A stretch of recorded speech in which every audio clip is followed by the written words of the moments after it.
Hi hello నమస్తే welcome to Sumalatha blogs. అందరూ ఎలా ఉన్నారండి? ఐ హోప్ మీరు అందరూ చాలా బాగున్నారనుకుంటున్నాను. మేము కూడా చాలా బాగున్నామండి.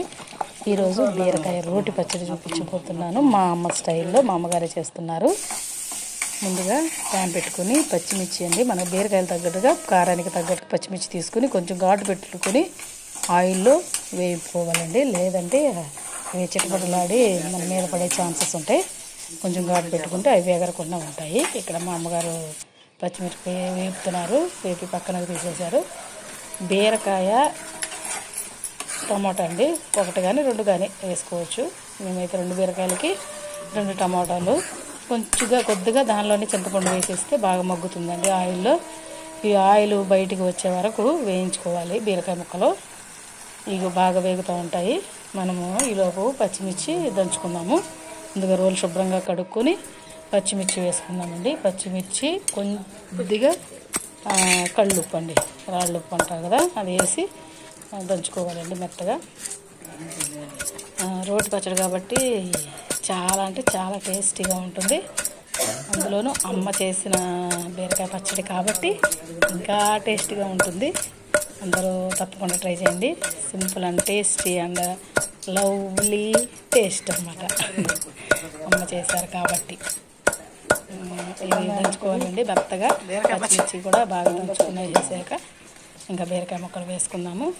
బీరకాయ టమాటా చింతపండు వేసి వేయించిన ముక్కలండి ఇవి. ఇవి కూడా కొంచెం కొద్దిగా వేసుకుని నూరుకుంటావాలి, దంచుకోవాలి. అమ్మ వేస్తున్నారు చూడండి. బాగా దంచుకొని కొంచెం మరీ మెత్తగా కూడా బాగుందండి. పచ్చడి కూడా కొంచెం ముక్కలు తగులుతూ ఉంటేనే బాగుంటుంది. రోటి పచ్చడి కదా, చాలా టేస్టీగా ఉంటుంది.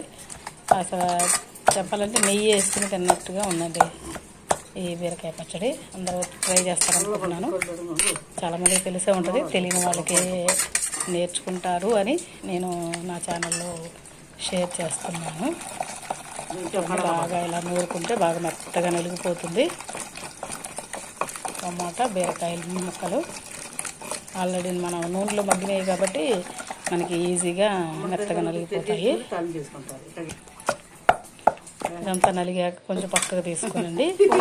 తీసేసుకుని దానిలో కొద్దిగా ఒక 3 వెల్లుల్లి దెబ్బలు కానీ 5 కానీ అండి, 5 ఒక చిన్న స్పూను జీలకర్ర అండి, మరి ఎక్కువ వేసినా చేదుగా ఉంటుంది.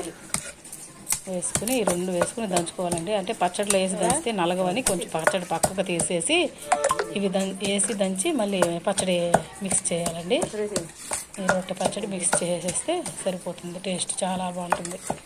చాలామంది జీలకర్ర కూడా వేయించుకుంటారు, మేము అలా కాదండి, మేము పచ్చిదే వేసి వేయించుతాము. పచ్చిదే వెల్లుల్లి కానీ ఈ జీలకర్ర కానీ పచ్చిదే వేసి వేయించుతాము. అందరు తప్పకుండా ట్రై చేస్తారనుకుంటున్నాను.